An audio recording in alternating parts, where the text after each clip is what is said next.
Alors, à l'ordre, s'il vous plaît.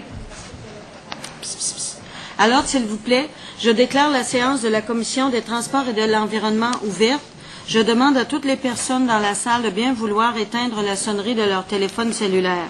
La Commission est réunie afin de poursuivre l'étude détaillée du projet de loi numéro 57, loi modifiant l'encadrement de l'utilisation des cinémomètres photographiques et des systèmes photographiques de contrôle de circulation au feu rouge et d'autres dispositions législatives. Madame la secrétaire, y a-t-il des remplacements?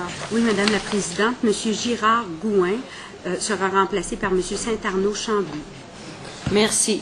Alors hier, lors de l'ajournement de nos travaux, nous étions à l'étude de l'article 12 et c'est le député de Johnson qui avait la parole. Alors, Monsieur le député de Johnson, c'est à vous. Oui, c'est à moi, mais en même temps, de consentement, le ministre et moi avions convenu de suspendre les articles actuellement à l'étude, soit les articles portant sur la question de la désignation du conducteur, pour revenir là aux nouveaux amendements que nous a apportés le ministre. Sur d'autres sujets, soit des amendements qui viendraient ajouter un article 9.1, 4.1 et éventuellement le 24.1. D'accord. Alors, je comprends qu'on suspend l'article 12 et l'amendement 12.1. Là, on pourrait aller à... L'article 12.1. On me dit 12. 12, on vient de suspendre. Il y a 12.1, 13 et 15, c'est les locataires. Oui, 12.1, 13 et 15. 12.1, 13 et 15, on pourra y revenir parce que c'est les locataires, ils ne sont pas là-dessus, eux. Là, ce que je suggère, c'est que ce matin, Madame la Présidente, parce que vous savez que même lorsque vous ne dirigez pas de main de maître nos travaux, nous travaillons énergiquement.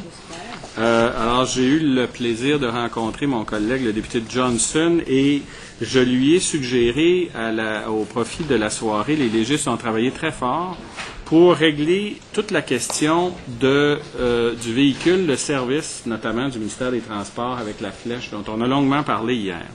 Alors, nous aurions du travail à faire sur deux articles. L'article 4,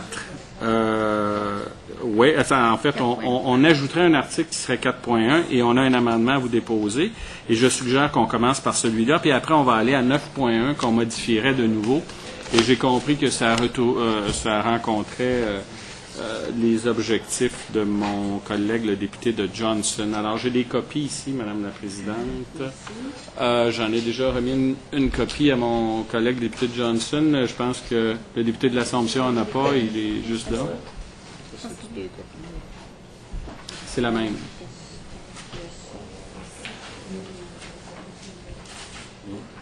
Est-ce que ça vous va, Monsieur le député de Johnson? Alors, je comprends que là, la discussion, Monsieur le ministre, va porter sur 4.1, un amendement. Oui. Un amendement qui est l'ajout de 4.1. Exact. On vous écoute. Alors, 4.1, ce serait inséré après l'article 4.1 du projet de... non, ce serait plutôt inséré après l'article 4 du projet de loi. Le suivant, l'article 4.1 n'existe pas, donc on le crée. 4.1, ce code est modifié par l'insertion après l'article 311 du suivant. 311.1. Face au signal lumineux d'une flèche jaune qui prescrit un changement de voie et qui est installé sur un véhicule routier, lequel est en mouvement, le conducteur d'un véhicule routier doit réduire la vitesse de son véhicule et emprunter dans le sens indiqué par la flèche une autre voie ou, à défaut, l'accotement après s'être assuré qu'il peut le faire sans danger. Là, ici, il s'agit... Oui, j'ai fait la correction. Là, il s'agit ici d'un véhicule en mouvement parce que les camionnettes auxquelles on réfère sont munies d'une flèche, on l'a indiqué avec moult détails hier, et elles peuvent être soit immobilisées, soit en mouvement. Lorsqu'il est en mouvement, ce serait l'article 311.1 que l'on introduit qui s'appliquerait, et l'amende liée au non-respect de cette signalisation-là serait une amende, serait la même, excusez-moi, serait la même que celle applicable à l'ensemble de la signalisation, c'est-à-dire celle de 100-200 $ telle que prévue par 314.1.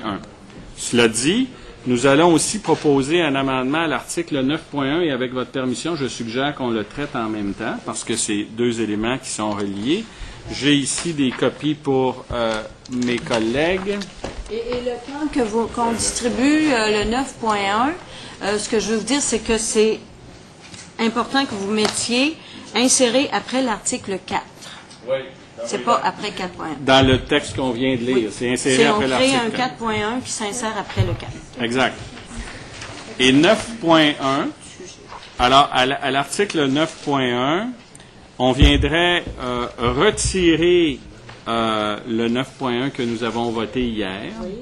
Et le nouveau 9.1 lirait comme suit. Ce code est modifié par l'insertion après l'article 406 du suivant, 406.1. Le premier alinéa, le deuxième alinéa et le troisième alinéa sont identiques à ce que nous avons voté hier. Le quatrième alinéa ajouterait ceci. Le présent article s'applique également lorsqu'est immobilisé sur un chemin public un véhicule routier sur lequel est actionné le signal lumineux d'une flèche jaune prescrivant un changement de voie. Le changement de voie doit alors être fait dans le sens indiqué par la flèche. Alors ici, on s'attache à un véhicule qui est immobilisé.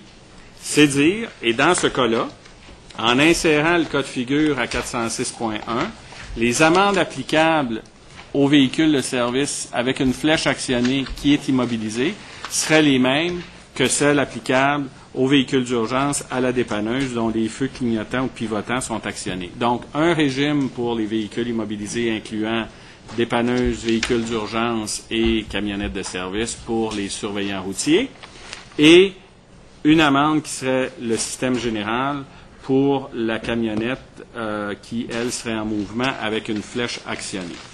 Merci, Monsieur le ministre. Alors, soyons clairs. Nous retirons de consensus, nous retirons ce que nous avons voté hier, 9.1, et nous introduisons le nouvel article 9.1 tel que décrit par le ministre. Donc, retiré. Tout le monde est d'accord? Oui? D'abord, permettez-moi de vous dire, on s'est quitté hier soir à 21h30 et je suis assez impressionné. Je pense qu'il faut le mentionner. On le disait hier à quel point on est quand même en matinée du lendemain et on a déjà, je pense, des propositions qui sont mises sur la table là, qui répondent un peu à l'interrogation qu'on avait hier. Alors, je salue les gens qui ont travaillé là-dessus. Franchement, ça nous confirme le professionnalisme des gens qui travaillent au gouvernement du Québec, notamment au ministère des Transports. Je pense, Monsieur le ministre, pouvez-vous, si je comprends bien, là, ça répond à notre préoccupation pour les surveillants routiers, qui, je vais résumer en une minute. Là. Donc, hier, on avait une préoccupation. On a réglé le problème des véhicules d'urgence, on a réglé le problème des dépanneuses, et là, on avait une interrogation sur le problème des surveillants routiers. Et ce que vous faites, c'est que vous allez à 311.1 lorsqu'il est en mouvement, quant à notre principale préoccupation, qui était plus lorsqu'il est immobilisé, vous le rentrez dans l'équivalent du move over là, du corridor de sécurité, en ajoutant le dernier paragraphe qui prévoit qu'on parle de véhicule routier, mais pas n'importe quel véhicule routier, là, parce que sinon ça ne correspondrait pas à la définition de l'article 4. On parle d'un véhicule routier sur lequel est actionné le signal lumineux d'une flèche jaune prescrivant un changement de voie. Donc, ça nous permet de savoir que c'est le véhicule d'un surveillant routier. Soit municipal ou affecté au service du ministère des Transports. Et ma compréhension de ce que vous venez de dire, c'est que pour ce qui est de l'infraction, ça demeure une infraction à 406.1, donc avec les points de démérite qu'on a adoptés hier. Et je ne sais pas si mon collègue, qui est porte-parole de l'opposition, a des choses à ajouter. Moi, à première vue, là, on vient de le recevoir, Madame la Présidente, il y a 120 secondes à peu près, mais à première vue, ça me semble répondre à notre préoccupation d'hier soir, qui était de faire en sorte que les surveillants routiers, les gens là, qui travaillent sur nos autoroutes notamment, et qui sont appelés des fois à agir rapidement et qui peuvent effectivement avoir avoir des problèmes quant au fait qu'ils sont très proches de la route. Ça permet de les couvrir, là, l'amendement qui est fait. Je veux juste réfléchir en même temps que je parle. Là, vous donner le temps de réfléchir sans parler. Un point d'interrogation. Juste être sûr, s'il te plaît, lorsqu'il est immobilisé. En réalité, c'est que ça crée un seul régime pour tous les types de véhicules qui sont potentiellement qui peuvent potentiellement se retrouver dans une même situation, c'est-à-dire intervenir en bordure d'une route puis avoir besoin d'un corridor de sécurité. Et c'est ça, donc c'est à la fois le ralentissement et le changement de voie, parce qu'on indique dans le paragraphe le présent article s'applique. Donc c'est tout le reste de l'article, c'est ça. Je me demandais là, si effectivement on avait prévu le ralentissement, mais effectivement, donc ce que je comprends, c'est que c'est tout l'article 406.1 qui s'applique au cas du véhicule routier des surveillants routiers. Et la comparaison, Monsieur le député de Chambly, j'attire votre attention là-dessus. 311.1, c'est lorsqu'il est en mouvement, auquel cas il doit aussi ralentir et le dépasser. Là, il n'y a pas de nécessité de corridor parce que tout le monde est à l'intérieur de son véhicule, alors qu'à 406.1, là, on crée le corridor puisque potentiellement le conducteur du véhicule muni de la flèche peut, comme le policier, le conducteur d'une dépanneuse ou l'ambulancier, être sorti du véhicule. 311.1 vient un peu clarifier le 310. Hein. C'est un peu ça, qui était dans des termes assez vagues. À l'effet, si je me rappelle bien de hier soir, c'était à l'effet qu'on doit respecter la signalisation, mais là, on vient préciser le code. Un élément qui est le ralentissement en plus. Qui est le ralentissement, en plus du fait qu'on est obligé de changer, par le biais de 310, on est obligé de changer. Ça. Moi, je suis impressionné, Madame la Présidente. Je ne sais pas si c'est parce que je n'ai pas eu le temps de le lire assez attentivement. Je sais pas si Non. Je suis inquiet. C'est ça, ici. Bonjour, un M. ministre qui Chambly. collabore comme ça, c'est inquiétant. Alors, écoutez, Madame la Présidente, sous réserve là, d'une étude plus approfondie, parce qu'effectivement, ça vient de nous arriver il y a 3 minutes, mais à première vue, ça me semble, je ne sais pas, mes collègues, si mes collègues ont eu le temps de regarder ça un peu, là, mais à première vue, ça me semble répondre à ce qu'on souhaitait hier. Et sous réserve, là, si jamais on trouve qu'il y a une petite faille, on viendra dans une étape ultérieure. Mais encore une fois, je remercie le ministre et je remercie les gens qui l'accompagnent pour la rapidité de cet amendement. Je pense, on le sait, le ministre le sait, il y a des gens qui suivent, même si aujourd'hui on n'a pas de caméra, là, il y a des gens qui suivent nos travaux avec attention. Et je pense que ça va répondre à une préoccupation de cette catégorie de professionnels qui travaillent sur le bord de nos routes et dont la vie ou la santé peut être mise en danger là, en travaillant de si près sur le bord de nos autoroutes. Alors, quant à moi, Madame la Présidente, là, sous réserve d'une critique éventuelle, si jamais on trouve une faille au niveau des prochaines étapes législatives, quant à moi et quant à nous, je pense, ça nous convient. Et encore une fois, bravo. Merci, Monsieur le député de Chambly. Alors, est-ce que j'ai d'autres interventions ou nous sommes prêts à adopter? Oui, Monsieur le député Johnson. À moins que le ministre veuille répondre là aux critiques dithyrambiques là, de mon collègue de Chambly, là, j'aurais une question à poser. En fait, c'est par rapport à la vitesse. En 1, il est indiqué réduire la vitesse de son véhicule de manière à ce qu'elle ne soit pas susceptible de mettre la vie en péril ou la sécurité des personnes et des biens qui sont situés sur l'accotement ou cette autre voie. Dans plusieurs législatures qui ont adopté des dispositions semblables là, pour créer un corridor de sécurité, il y avait une indication de la réduction de la vitesse demandée. Soit qu'on demandait de réduire la vitesse de moitié, ou encore aux États-Unis, là, c'était beaucoup de réduire, ce qu'on a vu, c'était de réduire de 35 milles à l'heure. Alors, manifestement, le ministre n'a pas jugé bon là, d'inscrire un élément plus, en fait, une réduction, un moyen précis de juger de la diminution de la vitesse, simplement, là, qui nous explique là, ce choix. Alors, vous posez une question qui met le doigt sur un effet pervers d'une loi.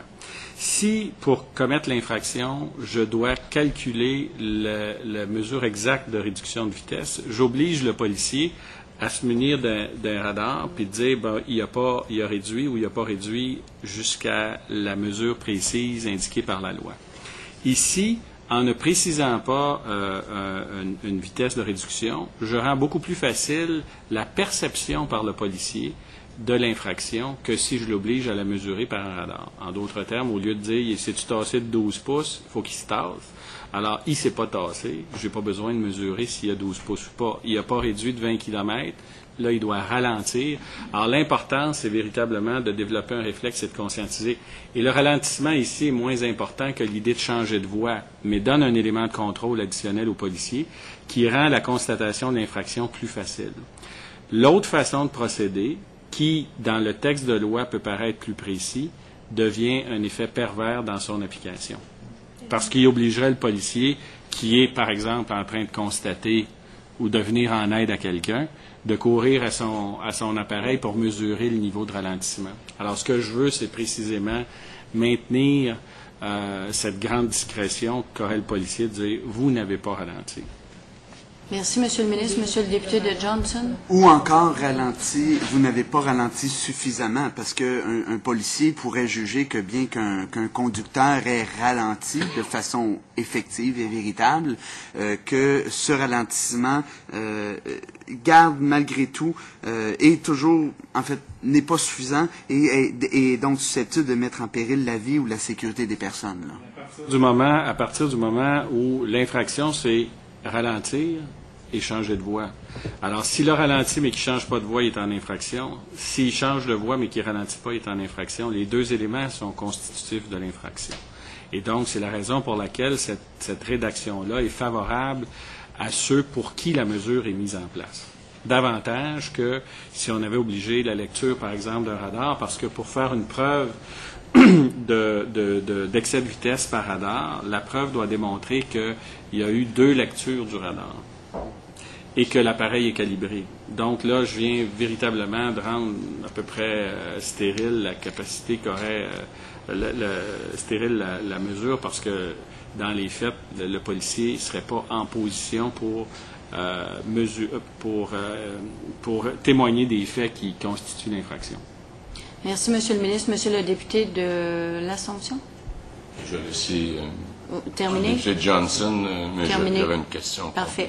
Donc, autrement dit, c'est un peu le sentiment de sécurité là, du policier ou qu'il croit bénéficier, là, qui va dicter à savoir s'il juge qu'une personne a suffisamment ralenti ou non. Là, dans le fond, c'est laissé à la discrétion du policier là, qui constate l'infraction ou non. Là. Ça relève beaucoup de son niveau de confort. D'ailleurs, c'est la recommandation du groupe de travail. Le groupe de travail disait « mettez pas une limite de vitesse parce que là, vous obligez un exercice additionnel qui nécessite un niveau de preuve plus élevé. » Le policier ou toute personne qui intervient en bordure d'une route doit obtenir un niveau de confort. En réalité, c'est plus ça. Et s'il dit, écoutez, il a ralenti, il n'a peut-être pas ralenti beaucoup, mais au moins il était sur l'autre voie, il y avait une voie entre lui et moi, c'est déjà beaucoup plus que la situation actuelle, et c'est une situation qui est de nature à amener un élément de sécurité aussi, plus que d'imposer une vitesse précise. D'ailleurs, imposer une vitesse précise, vous voyez que si je suis en réseau autoroutier, là, j'aurais l'obligation d'établir des fourchettes. Sur un réseau autoroutier, je réduis de 20 km. Si je suis dans une zone de 30, là, je réduis de quoi? 5 km. Alors, c'est un niveau de mesure qui va à l'encontre de 2 éléments. Un, la capacité facile à constater l'infraction et à la prouver. Deuxièmement, la capacité aussi d'un conducteur à s'habituer à développer le réflexe qu'il doit développer compte tenu de cette disposition législative-là. Tu sais, la personne dirait, là, je suis dans une zone de 30, il faut que je ralentisse de combien? L'idée, c'est pas ça, c'est ralentis, tasse-toi. Puis juste en terminant, Madame la Présidente, oui. Naturellement, sachant évidemment, comme tout le monde va lire la loi, et lorsqu'ils en arriveront à cette disposition, ils auront naturellement, finalement, conscience du niveau de la vitesse qu'ils doivent aller, ou plutôt de la vitesse qu'ils doivent ralentir, finalement, de l'importance de leur ralentissement pour ne pas mettre en péril la vie ou la sécurité des gens. Là, dans le fond, on compte sur le bon jugement de la population. Pied. C'est parce que... Oui, bonjour, ça va bien? C'est parce que le député de l'Assomption avait demandé la parole. Mais là, vous êtes généreux, là, vous... Non, mais c'est parce que je suis encore d'accord avec le ministre, mais ça commence à me rendre... C'est fatigant, hein? Il reste des fauteuils disponibles de ce côté-ci. Ça commence à m'inquiéter. La présidente aime ça se gère. Une fois n'est pas coutume, Madame la Présidente. Oui. Monsieur le député de l'Assomption. Dans le fond, c'est une question plus par rapport au fait que là, on a traité est-ce que les gens vont ralentir suffisamment. Moi, je simplement poser la question s'il y a quelque chose dans cet article-là qui traite dans le fond, si les gens ralentissent trop par exemple, quelqu'un qui freinerait un peu brusquement, puis qui causerait un accident là, en arrière de lui. J'imagine que ça change pas les obligations des conducteurs de s'assurer, à ce moment-là, lorsqu'ils vont réduire leur vitesse, s'assurer que c'est de façon sécuritaire et que ça n'a pas pour conséquence que le véhicule qui les suit éventuellement les percute là, à l'arrière. Monsieur le ministre. En fait, la disposition s'ajoute en complémentarité aux autres dispositions du Code de la sécurité routière, notamment conduite dangereuse, manœuvre imprudente, ou encore 327, là, qui dit que toute vitesse ou toute action susceptible de mettre en péril la vie ou la sécurité des personnes ou la propriété est prohibée. Il y a un élément de bonne conduite qui peut être mesuré là-dedans. Là. Ça n'excuse pas le conducteur des autres obligations qu'il a à l'égard des autres usagers de la route. Monsieur le député de l'Assomption. Oui, mais dans le cas où quelqu'un n'aurait pas ralenti suffisamment, dans le fond, où le policier jugerait qu'il n'a pas ralenti suffisamment pour maintenir, là, pour, dans le fond, répondre aux conditions de l'article, est-ce que la personne pourrait invoquer le fait qu'il y avait quelqu'un qui la suivait de trop près à l'arrière ou... Oui, certainement. Mais l'article lui-même, 406, dit réduire la vitesse de son véhicule de manière à ce qu'elle ne soit pas susceptible de mettre en péril la vie ou la sécurité des personnes. Alors, c'est autant pour devant que derrière. C'est tout le tour, ça. Ça dit qu'ils sont situés sur l'accotement ou sur cette autre voie. Ça n'inclut pas la voie sur laquelle il est déjà engagé. Des biens qui sont situés sur cette voie et au besoin l'immobiliser pour emprunter une autre voie. Alors, c'est la voie où il se trouve. OK. Vous avez posé, puisque le député de l'Assomption de l'appareil, hier, il nous a posé une question sur les dons, à savoir s'ils étaient déductibles. Alors, Avant. Oui. Je veux juste, c'est un peu dans la même foulée de ce que mon collègue de l'Assomption, je n'exagère pas, je ne vais pas trop poser de questions, mais je ne me trompe pas en disant que cet article-là, à quelque part, amène une action par rapport aux véhicules d'urgence, et bon, surveillants routiers, ce qu'on a ajouté, mais qu'à quelque part, il faut se fier au jugement des personnes dans les situations d'urgence, parce que des fois, il y a des gens qui sont très curieux. Il arrive un accident, les gens sont curieux. Ils veulent arrêter, aller voir, et ça crée une cascade, des fois, d'événements qui pourraient être potentiellement dramatiques. Donc, il faut la jouer à l'oreille. C'est pour ça que, Monsieur le ministre, je vous pose la question, c'est pour ça qu'on a préféré ne pas préciser trop, pour que ce soit laissé aussi à ce que les gens développent des bonnes habitudes, que dans des situations d'urgence, il faut se tasser, un peu comme on le fait quand les gens viennent d'une bretelle et veulent s'engager sur l'autoroute. Si on est un bon conducteur, il me semble qu'on se tasse un peu, puis on le laisse, surtout quand il y a beaucoup de monde, là. On n'est pas en compétition pour être le premier arrivé sur la voie. Mais effectivement, en fait, la rédaction de l'article est intéressante dans la mesure où ici, il réfère et au jugement du policier et au jugement de la personne compte tenu des circonstances dans lesquelles on aura à mettre en pratique l'article en question. Alors, si vous me permettez, je vais donner la réponse au député de l'Assomption, parce que 21h30, hier, on a continué à travailler pour savoir si effectivement les dons à l'État relevaient d'une déduction fiscale, et on m'a apporté ce matin le projet de loi 63 qui a été sanctionné le 9 mai dernier, qui modifie la loi sur les impôts et qui prévoit l'introduction de l'article 999.2 pour les donataires reconnus, et qui prévoit qu'un donataire reconnu a droit à une exemption fiscale lorsque l'État devient le donataire. Alors, ces dons-là, l'État ou Sa Majesté du chef du Canada ou d'une province autre que le Québec, d'une province autre que le Québec, donc l'État devient le Québec lui-même, étant connu sous la définition d'État. Donc, peut bénéficier d'une exemption fiscale. C'est 999.2 de la loi sur les impôts, introduit par le projet de loi 63 sanctionné le 9 mai 2012. Monsieur le député de l'Assomption. Je remercie le ministre pour sa réponse, et peut-être que ça encouragera effectivement certaines personnes à vouloir contribuer à la sécurité routière au Québec en faisant des dons appropriés. Merci. Et ils auront l'assurance aussi, comme on a discuté de la composition du comité, que cet argent-là sera dépensé ou investi de la bonne façon. Merci, Monsieur le député de l'Assomption. Alors, est-ce que nous sommes prêts à adopter l'article 4.1 et l'article 9.1? Oui.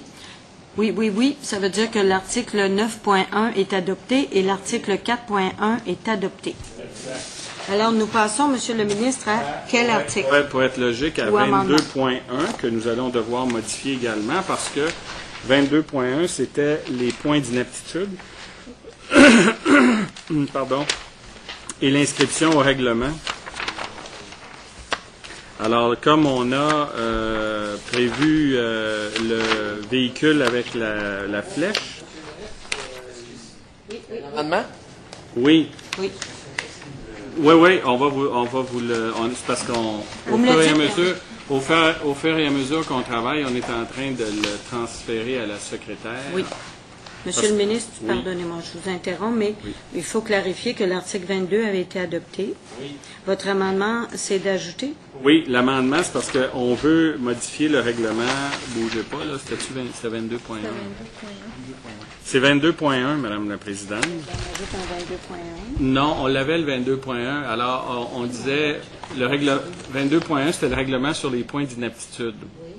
Alors, 22.1 dirait le règlement sur les points d'inaptitude, chapitre C 24.2, règlement 37, est modifié par l'insertion dans l'annexe table de points d'inaptitude et après l'élément 21 du suivant, 21.1, défaut de ralentir ou de changer de voie à l'approche d'un véhicule routier immobilisé et dont les feux clignotants ou pivotants ou le signal lumineux d'une flèche jaune sont actionnés. Alors, c'est où le signal lumineux d'une flèche jaune sont actionnés.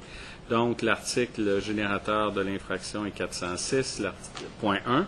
L'article de la sanction est 510 et on ajouterait dans la colonne de droite 4 pour 4 points d'inaptitude.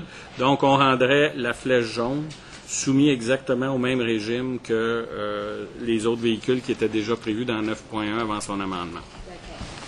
Est-ce que tout le monde a l'amendement? Non, ça, il est quand même imprimé, Madame. D'accord. Monsieur Price, c'est accent montréalais, Monsieur le député de Chamédé.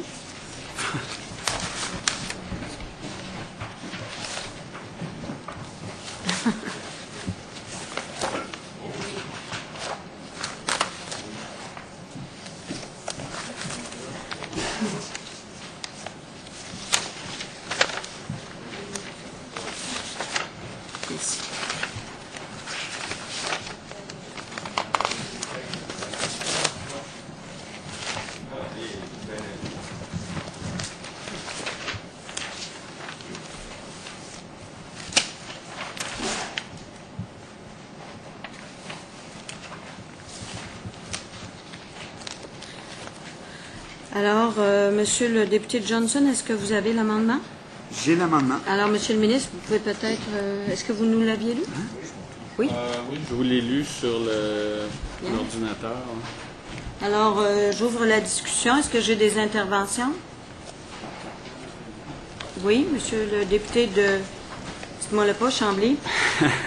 Est-ce que ça... C'est parce que je comprends que c'est parce que à l'approche d'un véhicule routier immobilisé, je comprends qu'on fait référence à l'article, donc de toute façon, on n'a pas besoin de... C'est un descriptif dans le règlement qui réfère, il y a deux éléments, on réfère à l'article 406.1, vous le voyez dans la deuxième colonne. Après ça, on réfère à l'infraction, puis c'est le règlement qui indique le nombre de points, parce que le nombre de points n'existe que dans le règlement.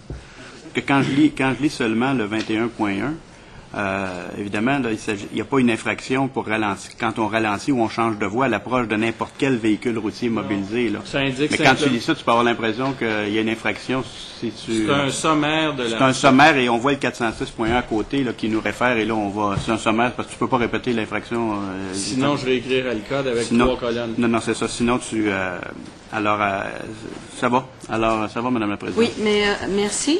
Alors, Monsieur le ministre, on convient tout le monde ensemble de retirer l'autre amendement que vous nous aviez présenté. Oui. Il est retiré, oui. Non. Parce que là, ça va devenir 812.2 au lieu de 406.1, puis on se trouve un peu... Alors, l'article 22.1 qu'on va ajouter après l'article 22, est-il adopté? Oups. Hey, écoutez, parce que j'avais quand même une question, là. Simplement Allez-y, m'assurer faites-moi là, signe. qu'il ne pouvait avoir d'autres couleurs de flèches que le jaune.